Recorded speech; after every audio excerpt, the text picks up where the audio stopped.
1/4 मुख्यमंत्री हैं, वो कहानियां सुनाते तो मैं भी आज एक शीश महल में रहने वाले नवाबजादे की कहानी दिल्ली की जनता को और देश की जनता को सुनाना चाहती हूं, क्योंकि मुझे लगता है कि यहाँ इस जगह पर बैठे हुए, संसद में बैठे हुए बहुत से लोग हैं, शायद अनभिज्ञ हैं इस कहानी के बहुत सारे रहस्यों से, और जिसमें ये रहस्य है कि एक आम आदमी का नाम और वेशभूषा धारण करते करते कोई शीश महल में रहने वाला नवाबजादा कैसे बन गया।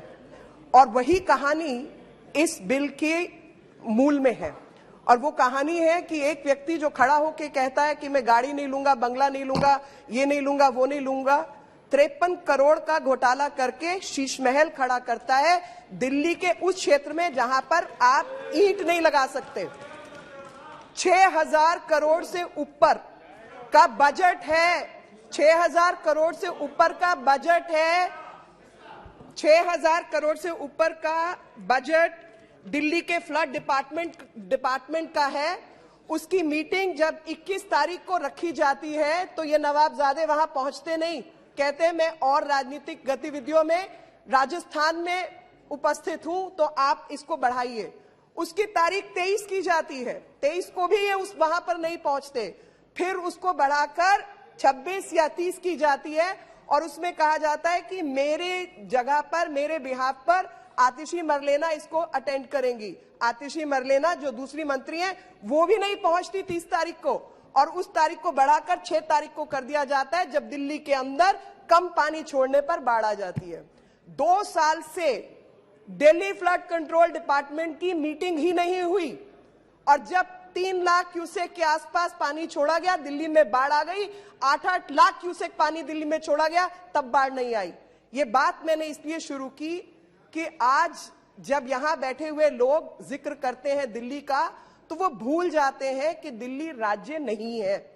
और इसीलिए मैंने कहा 1/4 मुख्यमंत्री, क्योंकि पहले तो आधी ताकत कोर्ट ने ही मान लिया कि law and order, land, all these issues will go to central government.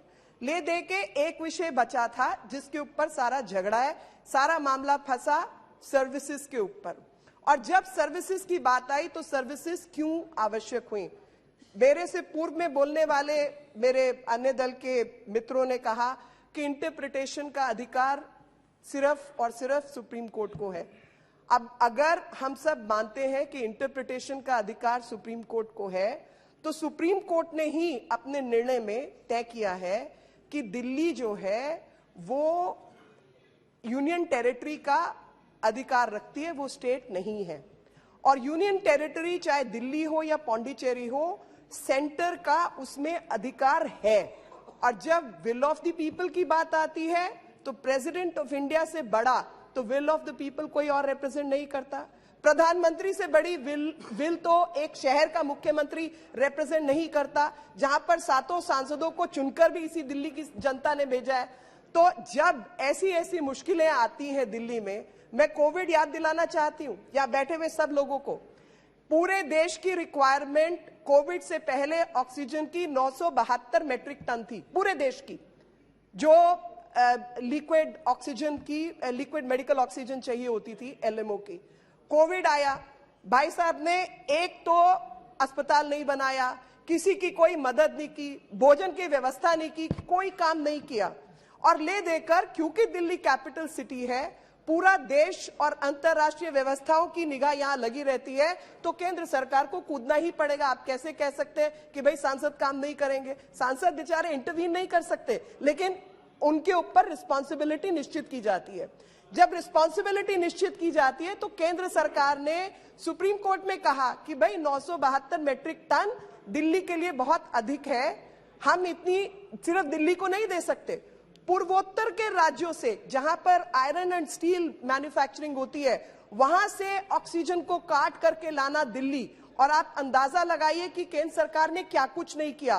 Cryogenic tankers, हवाई जहाज, ट्रेन, सब कुछ लगाकर ऑक्सीजन लेकर आए और लाकर दिल्ली के बॉर्डर पे ऑक्सीजन खड़ी कर दी। बोला जी बताइए कहां भेजनी है, तो उसकी अव्यवस्था थी, इनको पता नहीं था कहां भेजनी है। और जो प्राइवेट अस्पतालों की अपनी व्यवस्था थी ऑक्सीजन लाने की, खरीदने की, उसको तहस नहस करके इन्होंने सरकारी अस्पतालों में वहां पर भेज दिया जहां पर कोई व्यवस्था खड़ी नहीं की थी। दिल्ली के अंदर जब मेडिकल चीजों की व्यवस्था की बात आती है तो एम्स केंद्र सरकार चलाती है, सफदरजंग केंद्र सरकार चलाती है, लेडी हार्डिंग, लेडी इरविन सब केंद्र सरकार चलाती है। कई लाख करोड़ रुपए का खर्चा केंद्र सरकार करती है, अर्बन डेवलपमेंट मंत्रालय करता है। जब इनको कहा गया G20 है, सड़कें ठीक कर लो, तो कहते हैं हम पैसे नहीं देंगे। 700 करोड़ रुपया रोड ट्रांसपोर्ट मंत्रालय ने दिल्ली को दिया है। तो अब आप पूछते हैं कि दिल्ली के अंदर केंद्र का हस्तक्षेप कैसे? दिल्ली के अंदर केंद्र के हस्तक्षेप के बिना दिल्ली चल ही नहीं सकती, क्योंकि शीश महल में रहने वाले नवाबजादे ने 13,500 करोड़ रुपया सिर्फ होर्डिंग पोस्टर के ऊपर खर्च करना तय किया है। और इसलिए ये बिल लाना पड़ा, और ये बिल लाना पड़ा क्योंकि दिल्ली की जनता जवाब हमसे मांगती है। आप जैसों के घर में जब पानी भर जाता है तो आप भी एनडीएमसी को फोन लगाते हैं, दिल्ली सरकार को फोन नहीं लगाते। 70,000 करोड़ का घोटाला जल बोर्ड में होता है तो उसकी जवाबदेही किसी की नहीं होगी। इस एक्ट के, इस बिल के मूल में जो भावना है वो भावना यही है कि एक व्यक्ति, सबने जिम्मेवारियों की और तमाम चीजों की बात की, एक व्यक्ति नवाबजादा बन गया है आम आदमी कहते कहते, और वो भूल गया है कि चुने हुए नेता, चाहे कॉरपोरेटर हो, चाहे लेजिस्लेटिव असेंबली से एमएलए हो, चाहे एमपीज हो, सबकी जवाबदेही अपने लोकतंत्र में बैठे हुए व्यक्ति के प्रति है। और यहां पर अपनी सब चीजों से हाथ जोड़कर कह देना कि भैया केंद्र की सरकार काम नहीं करने देना चाहती, हम तो करना चाहते हैं। तो मैं इनसे पूछना चाहती हूं, जैसे इससे पहले मेरे कई मित्रों ने कई सारे उदाहरण दिए हैं, मैं उन उदाहरणों पर नहीं जाऊंगी, पर एक रैपिड रेल ट्रांसपोर्ट सिस्टम के लिए इनके पास 400 करोड़ रुपया नहीं है, तो कौन काम नहीं करने दे रहा? एक तरफ कहते हैं हमने इतने स्कूल बना दिए, कॉलेज बना दिए, केंद्र सरकार के खड़े हुए कॉलेजेस और स्कूल्स वो केंद्र सरकार ने बना के दिए। 300 500 करोड़ केंद्र सरकार ने लगाया, जाके अपनी फट्टी टांग के आ जाते हैं। तो अब ये सब अगर केंद्र सरकार करेगी तो काम करवाने का अधिकार भी उसके पास है। और इसके मूल में असली कहानी शीश महल की कहानी है। असली कहानी विजिलेंस और नॉन विजिलेंस रिलेटेड मैटर्स की कहानी है। असली कहानी है कि बिना, आप बताइए, मुझे नहीं मालूम, सबको बहुत एक्सपीरियंस है, वैसे राज्य सरकारें चलाई हैं, और जब ये लोग मोरालिटी की बात करते हैं तो मैं याद दिलाना चाहती हूं कि 90 बार 356 को इस्तेमाल करके चुनी हुई राज्य सरकारों को जिन लोगों ने डिसमिस किया वो कॉन्स्टिट्यूशनल मोरालिटी की बात ना करें तो बेहतर है। और ये बात, अरे ईडी, एक मिनट शांत रहो, तुम्हारे घर ना ईडी आ जाए। नहीं नहीं, अरे मजाक की बात है, मजाक की बात। एक मिनट सर, मैं जो कहना चाहती हूँ, टूल्स ऑफ गवर्नेंस की यहाँ पर लोग वायलेट कर करके देश का पैसा बाहर ले जाते रहेंगे और ईडी काम नहीं करेगा। आप देश की जनता को चूना लगाते रहेंगे और सीबीआई काम नहीं करेगी। आप गुंडागर्दी करते रहेंगे। दिल्ली के अंदर अगर डोनाल्ड ट्रंप जैसा व्यक्ति आता है तो राइट्स करेंगे और पुलिस काम नहीं करेगी। क्या ऐसी व्यवस्था आप चाहते हैं? अल्टीमेटली ये सब टूल्स ऑफ गवर्नेंस हैं, और टूल्स ऑफ गुड गवर्नेंस अगर इस्तेमाल नहीं होते इसका मतलब आप भ्रष्टाचारी हैं, क्योंकि ये टूल्स आप नहीं इस्तेमाल कर रहे। और आज जब दिल्ली की बात आती है, जब इस पर्टिकुलर इनैक्टमेंट की बात आती है, तो मैं इस इनैक्टमेंट में एक चीज याद दिलाना चाह रही हूं, क्योंकि मैंने कहानी शुरू की थी शीश महल में रहने वाले नवाबजादे की। तो शीश महल में रहने वाले नवाबजादे कहा कि 370 पेज मेरे पास हैं शीला दीक्षित जी के खिलाफ, जिन्होंने भ्रष्टाचार किया है, और जब वो खुद मुख्यमंत्री बने तो वो 370 पेज तो खो गए। उन 370 पेज का तो हिसाब किताब कहीं आया नहीं।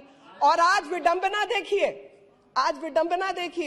उन्हीं के हाथ पैर जोड़े जा रहे हैं, उन्हीं के साथ अलायंस की जा रही है, उन्हीं के साथ गठबंधन किया जा रहा है, ताकि भ्रष्टाचार को कैसे रोकने की बजाय कैसे बढ़ावा मिलता रहे। और कानूनी व्यवस्था, और जैसे मैंने पहले कहा कि कोई बीमारी होती है तो थोड़ा लाचार कर देती है, पर लाइलाज तो नहीं होती। इसी तरीके से संविधान के अंदर लाइलाज कुछ भी नहीं है। अगर बीमारी पैदा होगी तो उसका इलाज भी होगा। और खास तौर पे दिल्ली के अंदर जिन्होंने डेंगू की बीमारी फैलाने का काम किया, कोरोना की बीमारी फैलाने का काम किया, काम नहीं करने का काम किया, इलाज तो होगा ना उसका भी। और ये उसी का इलाज है। आप अंदाजा लगाइए, मैं बाढ़ की बात बार बार लेके आ रही हूं। बाढ़ की बात में 6,500 करोड़ रुपया फ्लड डिपार्टमेंट का खर्च हो जाता है। 250-260 लोग उसमें काम करते हैं। और जब बात की जाती है तो हरियाणा ने नहीं किया, उसके बीच पंजाब आता नहीं, हिमाचल ने काम नहीं किया, बाकी सबने काम नहीं किया। ये बहुत खास है, इन्होंने काम किया। और फाइनली जब उसमें मिलिट्री को इंगेज करना पड़ता है, आर्मी को लाना पड़ता है, आर्मी के गोताखोर लगते हैं, तो लास्ट लाइन पहले होता है 20 घंटे लगातार काम करने के बाद में आज वो बराज के गेट खुले और वो बराज के गेटों से सक्शन पंप लगा के, कंप्रेसर लगा के हमने सिल्ट को हटाया। तो भाई सिल्ट कलेक्ट कैसे हुई जब 6,500 खर्च हो गया, ये तो समझा दो। और मिलिट्री के गोताखारों को बाद में धन्यवाद। आप 20 घंटे ऐसे पढ़ के लगता है कि जैसे 20 घंटे यही गोता लगा रहे थे पानी में। तो यही कारण है कि इस एक्ट को लाना पड़ा। और सर्विसेज में जब लेके आए तो सर्विसेज में लाने के पीछे, हाँ मैं इससे पहले अपने मेरे कुछ मित्रों ने कहा है, मैं उसका जवाब देना चाहती हूँ। इन्होंने कहा कि ये टारगेटेड लेजिस्लेशन है, मिलिशियस लेजिस्लेशन है। तो जिन्होंने ये दो शब्द यूज किए हैं, टारगेटेड और मिलिशियस, मैं उनको बताना चाहती हूँ कि ये पर्पसफुल लेजिस्लेशन है। और वो भी एक कॉन्सेप्ट होता है लेजिस्लेशन को बनाते हुए कि for achieving the purpose. And what is the purpose? The purpose is to strike a balance between domestic politics or domestic needs and national needs, because Delhi is a capital city where balance needs to be kept between the local as well as national and international requirements, because we are a capital city. So it is a purposeful legislation to achieve the balance between two methods of governance.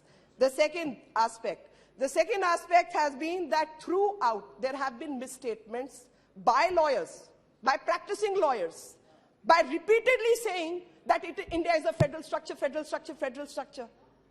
Either they have not read or they are misleading. I will go by the second, that they are misleading, misstating and misquoting. India is a quasi-federal structure, which is what Constitution demarcates. India is not federal.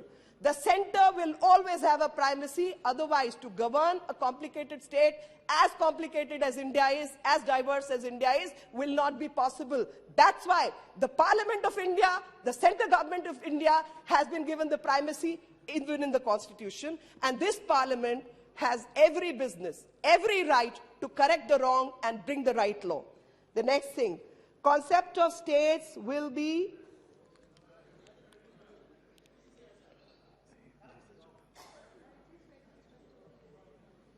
power and responsibility. I'm purposely addressing what the argument have come from the other side.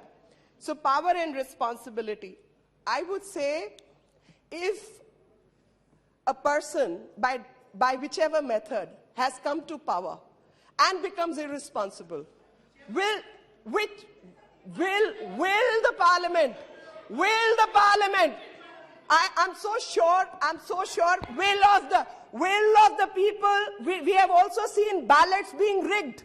So don't tell me whichever you don't understand. We also understand how panchayat elections have been conducted in West Bengal. So don't tell me all this. I think people of this country are mature enough. So when power rests with people who act irresponsibly, will this parliament not have the power to correct that wrong and tell people what their responsibility is, to make people answerable to the very people who have elected you? So the answer is power and responsibility. The balance needs to be struck, and that balance is what this legislation is seeking to address. Unaccountable, irresponsible. I mean, these are the words used. So I would go by that somehow The power structure in Delhi has been unaccountable and irresponsible by the manner in which the neutral bureaucracy has been dealt with. I do not know, I can only quote a great example of our own Prime Minister when he was the Chief Minister of Gujarat, and we know how all kinds of cases, fake cases, etc. were made, and how those chief secretaries used to be appointed by the central government. Did they beat them up? Did they take them to a corner? Did they assault them? Answer is no. You don't do that. You battle it out in the court of law. You battle it out by the method which is prescribed by law. But here the chief secretary, here the bureaucracy had been put under immense pressure to do the wrong. Arvind Kumar, a person, a bureaucrat working with the office of Deputy CM, is a witness in the case of शराब घोटाला. शराब घोटाले में गवाही उसकी है कि किस तरीके से कोने में ले जाकर प्रेशर किया जाता था, गलत काम करवाए जाते थे. उसका क्या कोई इलाज नहीं निकलेगा कि आप गलत काम करवाने के लिए ब्यूरोक्रेसी के ऊपर प्रेशर बनाते रहेंगे? अभी पिनाकी जी ने पढ़ के बताया, जजमेंट में एक्साइटेड है. 400 से ऊपर लोगों को आपने बिना सर्विस कमीशन के, स्टेट सर्विस कमीशन होता है, सेंट्रल सर्विस कमीशन होता है, बिना सर्विस कमीशन के, बिना वैकेंसी निकाले, बिना कुछ किए अपने रिश्तेदारों को 1-1.5 लाख रुपए की नौकरी दे दी.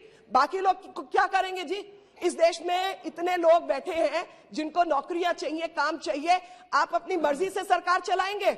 उसका इलाज है. और एक सवाल इन्होंने किया, 3 साल 10 साल, अरे एक्सटेंशन, क्योंकि वो आपके आदरणीय अध्यक्ष जी 370 पेज का नाम इन्होंने लिया था शीला जी के खिलाफ. जिस तरीके के घोटाले इन्होंने किए हैं वह 3-3, 5-5 हजार पेज हैं. वो 3-3, 5-5 हजार पेज के लिए उसको एक्सटेंशन देनी पड़ती है क्योंकि इतने मोटे मोटे घोटाले किए हैं. Now coming to the meat of the matter, जो रीऑर्गेनाइजेशन एक्ट है. Try to conclude also. Please, sir. I will. So the state's reorganization, which was brought in 1956, several changes have come, and finality is 2023, where Supreme Court gives control over services to Delhi government, and then ordinance was brought, and now people are saying, why was ordinance brought? Because act could have been brought, bill could have been brought. There was a gap of about 6-7 months, 5-3 months. So my point is, within less than 24 hours, when the Sheesh Mahal Ghotala was being investigated by the Vigilance Department, that not just that officer, 70-80 officers were transferred overnight. Now these are the officers which were investigating the scam. And because they were investigating the scam, overnight, they tried to circumvent the scheme of governance and transfer those officers. Thus, there was a need to bring in an ordinance. And after bringing an ordinance, the bill has been brought in. And this bill has been brought in to correct the status. So the statutorily, so why was this brought in? This bill has been brought in to statutorily balance the interest of nation with the interest of Union Territory of Delhi in administration of the capital by giving purposeful meaning to the manifestation of democratic will of the people reposed both in the central government as well as GNCTD, that is National Capital Territory region of Delhi. So, by virtue of this, what has really happened is that a particular body, National Capital Civil Services Authority, has been established. And this National Capital Civil Services Authority will have 3 members. Chief Minister, who is not just the Chief Minister, but also the presiding officer of this committee, of this authority. Will have a member secretary, who's a member secretary of Home Secretary of the state of Union Territory of Delhi is going to be the member secretary. Then Chief Secretary of Delhi, because he's the principal officer dealing with administrative issues. What can it do? It can deal with transfers, postings of officials and disciplinary matters. Sole discretion on several matters, including those related to National Capital Civil Services, summoning, prorogation, dissolution of Delhi Legislative Assembly. This is all what has happened. Now, being the capital of Delhi, being the capital of India, Delhi had been administered by the President of India directly earlier. And a sui generis status was, however, conferred on Delhi, whereby it retained the union territory nature and with a legislature. A lot has been quoted on 239A, entry 43, list 2. Now the judgment, which has been off-quoted, I'm reading that part. So judgment says, in the absence, and I'm sure people familiar with legal procedures know that any judgment records all kinds of arguments and all kinds of facts, and then it gives certain specific subject matter related statements. So where it says, in absence of any specific parliamentary legislation dealing with the subject of services as contained in entry 41 of list 2 of the 7th schedule specifically and in detail, the Honorable Supreme Court was pleased to pass a judgment on such and such date, and whereas in view of its special status as a national capital, a scheme of administration has to be formulated by parliamentary law to balance both local and national democratic interests which are at stake, which would reflect the aspirations of the people through joint and collective responsibility of both the government of India and government of National Capital Territory of Delhi. So this statutory balance, the interest of nation with interest of union territory, will give purposeful meaning to the manifestation of democratic will. Our constitution, the formation of Delhi as a union territory is unique in itself. It may be remembered that every union territory is administered by the president acting through an administrator, and while any UT may have an elected body, it does not diminish the supreme control of the president and the parliament over them as per the constitutional scheme. आदरणीय अध्यक्ष जी, इसके अंदर इस मामले में जो group A services हैं और या जो दानिक्स हैं, उनके ऊपर पोस्टिंग और इन सब चीजों का अधिकार जो है वो केंद्र का है, सेंट्रल सर्विसेज। और उसके अलावा जो group B, group C, group D, बाकी जो चीजें हैं, उसके ऊपर जो बॉडी रहेगी वो ओवरसी करेगी। इनके अपॉइंटमेंट्स वैसे होंगे कि अगर कोई कॉन्फ्लिक्ट है तो वो मामला लेफ्टिनेंट गवर्नर के पास जाएगा और उनका वर्ड जो है वो सर्वोपरि होगा, only in case of conflict. Otherwise रायशुमारी से ये काम होगा, और रायशुमारी करने में कोई बुराई नहीं है जी। That is what balance is all about, and this balance of power to give जिम्मेवारी and to give responsibility is what this legislation is all about. अंत में मैं एक ही बात कहकर अपनी बात समाप्त करना चाहती हूं, और वो बात है कि जिस तरीके से इन्होंने ये तमाम चीजें की हैं, मिस एडमिनिस्ट्रेशन, मिस गवर्नेंस, तो ऐसे में अगर केंद्र में नरेंद्र मोदी जी की सरकार है और जिनको इन्होंने चौकीदार का नाम दिया था, तो जो चौकीदार की सरकार है वो चौकीदार तो चौकीदारी पूरी करेंगे और नवाब को भी जवाब तो देना ही पड़ेगा और जिम्मेवारी से बच नहीं सकते। Thank you. Shri Ranjit Reddy ji.